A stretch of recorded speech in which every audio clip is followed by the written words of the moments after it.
Hi, I'm Karen Varga with CEAg Greenhouse Produce, an innovative brand that engages with the rapidly expanding global greenhouse produce industry through a variety of media and platforms.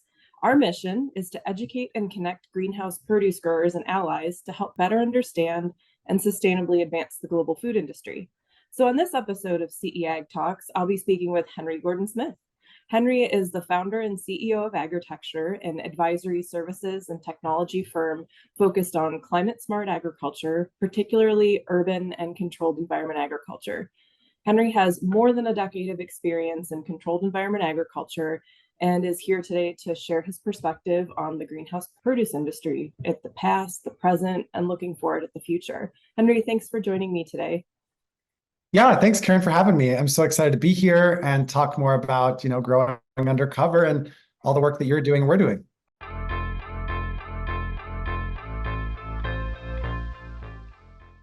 So, thinking back over the past few years, how has the greenhouse produce industry evolved? Oh my gosh, so many different ways. But if I sort of highlight some of the major changes from the past, I would say like the past decade, and then talk about some of the recent changes. So first of all, in the last decade, I would say that if we particularly look at the North American lens, there's been an acceleration of greenhouses in this region. And I think that's because of the demand for local food, right? The data really suggests that people want more local fresh food, especially around some of those salad green products, but also tomatoes and cucumbers as well. So whether that's in Canada with sort of year-round producing greenhouses, a lot of greenhouses under light, whether that's across the US with greenhouses near more urban centers, or in Mexico with a lot more low-tech solutions, we've seen really a lot of growth.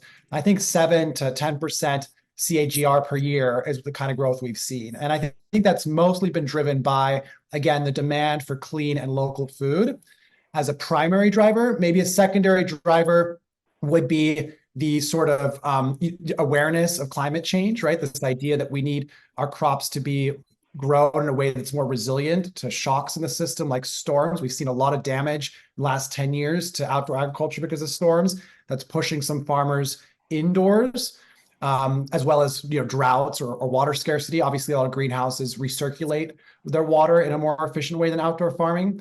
And I would say the third driver is also technology sort of speeding up, which I'll give a little bit more of a highlight on in a moment. But if you look at, for example, the reduction of the cost of LEDs, certainly in the 10 years that I've been working, that has made a lot more greenhouses shift from HPS or no lighting to start including artificial lighting like LEDs that are obviously more energy efficient and have certain power of spectrum to grow better crops. So I'd say that's sort of my short version of like the last 10 years, if I could put that into a little bit of a concise answer. And then maybe do you want me to talk about the most recent years too, Karen? Yeah, absolutely. Okay, I think so. Some of the things I've seen in more recent years are certainly there's been, I would say, like an overshadowing of greenhouses in some senses, because even though there has been this tech adoption that I mentioned with LEDs, and we can talk about some others like automation, vertical farming sort of took the forefront. And there's been a really interesting 3 years because vertical farming saw this enormous rise in investment into the sector, and then it really had this massive decline, right? So last year, the first quarter, we saw 90% or more reduction in the amount of investment to vertical farming. So it really imploded, So I think that's really interesting because of greenhouses, right? So greenhouses sort of have been stable in their growth every year, less of like a hockey stick growth and decline because it's an older technology than vertical farming. And then, next to that, vertical farming had this rise. But vertical farming itself also brought a lot of new entrants into the controlled environment agriculture sector. So that has also brought a lot more investors looking at greenhouses versus vertical farms, or policymakers thinking about greenhouses, or entrepreneurs considering greenhouses, or suppliers developing more solutions. So it's been this really interesting spillover effect to see vertical farming rise and fall and how that has benefited greenhouses. And I'll be writing a little bit about this, but greenhouses are sort of a more stable bet I think, is the reputation that they've sort of emerged out of this hype cycle of vertical farming. Is greenhouses have emerged as a more stable, like a more dependable investment, whether it's for the farmers or the investors. Maybe a little bit less sexy than vertical farming is the perception, but they can certainly be very interesting. I think that's one piece in recent years that we've really seen in the last 3 years, especially. Other things I've seen that are really interesting are just novel technologies for greenhouses from new entrants. So one company I want to highlight that I don't have a relationship with, besides the fact that I like what they're doing, is Red Sea. And so Red Sea is a suite of innovations basically focused on arid regions, where I spend a lot of my time working on greenhouses and also vertical farms. And so Red Sea is building all kinds of different technologies for greenhouses, and some of them are really low-tech interventions. One of them is their iris technology, which is basically a thin film that replaces the typical covering on low-tech to even high-tech greenhouses. And what it does is it basically captures a lot of the heat from light. And so if you're in like an iris structure versus a regular plastic greenhouse structure, you will feel that a lot of the heat is captured on the material itself and doesn't go as much into the farm. And they've actually seen in tests reductions of up to 10 degrees Celsius at the peak heat in the summer, which is enormous. If you think about growing in the Middle East, it's basically impossible in the summertime unless you use huge amounts of technology. And even then, dehumidification systems, sort of wet walls, all this stuff, the fans, it's very hard to compete with the elements there in the summer.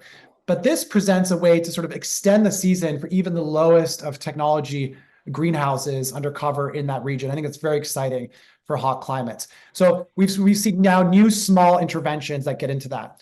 Another one that we're seeing a lot more of is automation, right? So whether it's companies like Green Automation or similar ones, I think Little Leaf Farms is a perfect example of this, right? They've emerged as like really the top Northeast grower, really a amazing case study of greenhouse production that's high tech. But I had the pleasure of going to their facility not too long ago, and the whole thing is automated. I mean, from seed until harvest and packaging, the whole step, every step is automated. And the jobs in the farm are very different from a typical farm. You might see some of the sort of basic laborers doing some cleaning, but you see a much less of them doing the seeding and the transplanting and the harvesting. That's all done by robots. And so there's a number of jobs that are more meaningful, which I think presents a very exciting chapter, not only for the growers to be more profitable and to have a higher food safety and all these benefits of automation, but also for the workers and the sort of story of green jobs. Greenhouses have this very exciting future now where you could have high-paying jobs, reasonably high-paying jobs, doing something green and working with robots. I think that's another really exciting innovation is automation that we'll see sort of a lot more of. I've also seen more greenhouses that are connected to renewable energy. So that's been very interesting. Whether it was at the Canadian Greenhouse Conference recently, I got to see some of the PV integrated technologies that were integrated into some greenhouses there. And that was really, it was very sci-fi and cool to see. And I'm a blogger, so I love to capture that stuff. But it was very interesting. I think it's not totally proven that agrivoltaics in the context of greenhouses work, but there is a lot of promise there, right? And one of the unknown benefits that they saw is that basically the red light that these PVs were doing and how they were blocking light was actually preventing some pests from thriving in the space. So it's really exciting how we explore these, again, different interventions across greenhouses that I certainly get excited to witness, and some of the unforeseen benefits or challenges of them. I could go on. There's so many things happening in greenhouses, but that's sort of like the last 10 years and then a little bit of a snapshot of the last 3 years.